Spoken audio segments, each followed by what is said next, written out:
खबर आजमगढ़ जिले से है, जहां धुरिया समाज को अनुसूचित जनजाति यानी कि एसटी का प्रमाण पत्र जारी किए जाने की मांग को लेकर सोमवार को विधानसभा की संसदीय अनुश्रवण समिति आजमगढ़ पहुंची।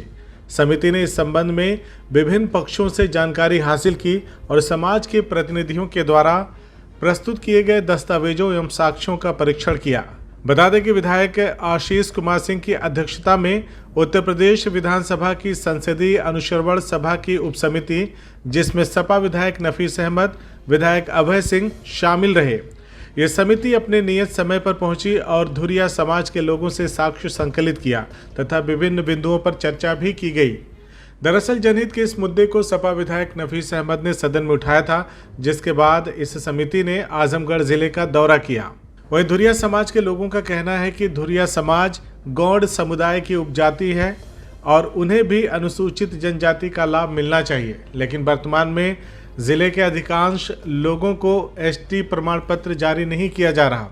बैठक के दौरान समाज के प्रतिनिधियों ने समिति के समक्ष कई दस्तावेज, पुराने अभिलेख, न्यायालय के आदेश तथा अन्य साक्ष्य प्रस्तुत किए।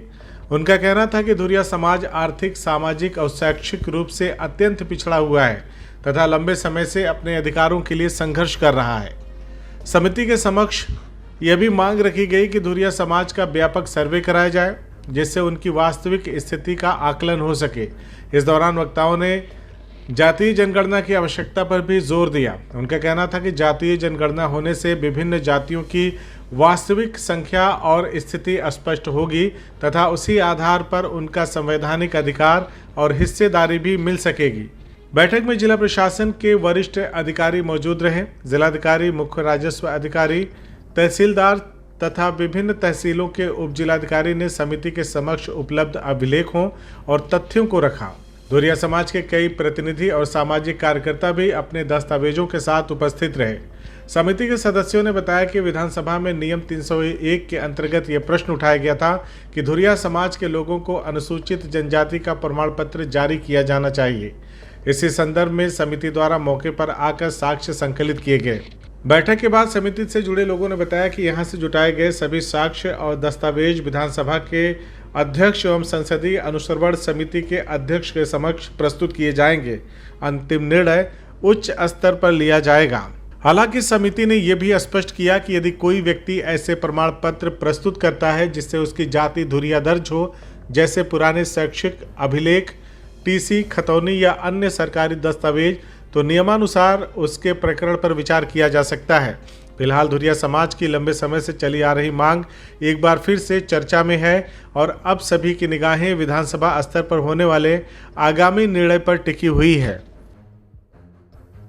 देखिए, आज ये अनुश्रवण समिति की कमेटी आई हुई थी। मेरे द्वारा एक नियम में सवाल उठाया गया था कि जनपद आजमगढ़ में जो गौड़ समाज की उपजाति धुरिया, उनको सर्टिफिकेट एसटी का नहीं मिल रहा है, जो कि उसके वो हकदार हैं। तो उसी संबंध में मैंने क्वेश्चन लगाया था और उसी सिलसिले में कमेटी आई थी और हम उस समाज के सभी लोगों ने जो मुझे साक्ष्य दिए थे वो साक्ष्य रखा गया और ये भी हुआ कि ये जाति बहुत पिछड़ी हुई है, उसमें शिक्षा की कमी है और तमाम सारी चीज़ें। तो इसको देखते हुए इन जाति का सर्वे करा के इसको कराया जाए।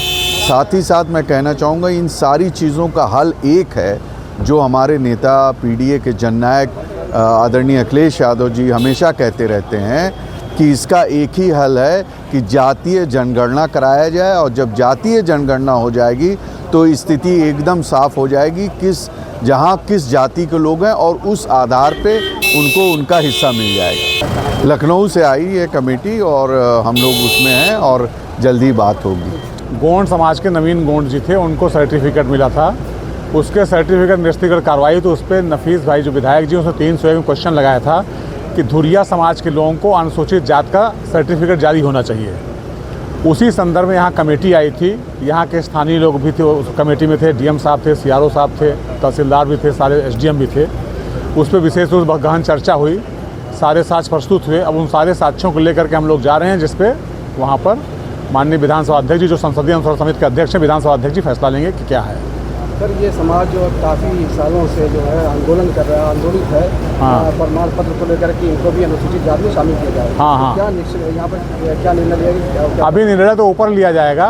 बाकी ये है कि अगर जो कि नोटिफिकेशन धुरिया समाज को अगर कोई भी साक्ष्य लेकर के आता है कि हम धुरिया हैं, कहीं भी दर्ज है, पहले के पत्रावली में, लिखा पढ़ी में, कहीं विद्यालय के टीसी में, मार्कशीट में, जैसे कभी ज्ञात हुआ कि 30 साल पहले, 25 साल पहले खतौनी में भी अंकित होता था, जातियाँ अंकित होती थी, अगर उसमें कहीं भी धुरिया अंकित है तो उसको उसका लाभ दिया जाएगा। विधायक जी ने जो अपना पक्ष रखा है तो क्या उसको? हाँ, वो सारे पक्ष रखे गए हैं, सारे पक्ष संकलित हो गए हैं। जो और यहाँ के और भी विद्वान लोग आए थे, उस समाज के जो लड़ने वाले लोग थे वो भी आए थे, वो भी अपने डॉक्यूमेंट्स लेकर आए, हाईकोर्ट का आदेश लेकर के आए, कैसे क्या हो सकता है, वो सब साक्ष्य हम लोग लेकर के जा रहे हैं। उन साक्ष्यों को माननीय विधानसभा अध्यक्ष के सामने हम लोग समिति के समक्ष प्रस्तुत करेंगे। CIB इंडिया न्यूज की सभी खबरों को देखने के लिए लाल रंग की बटन को दबाकर चैनल को सब्सक्राइब जरूर करें, घंटी जरूर दबाएं ताकि हमारी सभी खबरों के नोटिफिकेशंस आप तक पहुंचते रहें।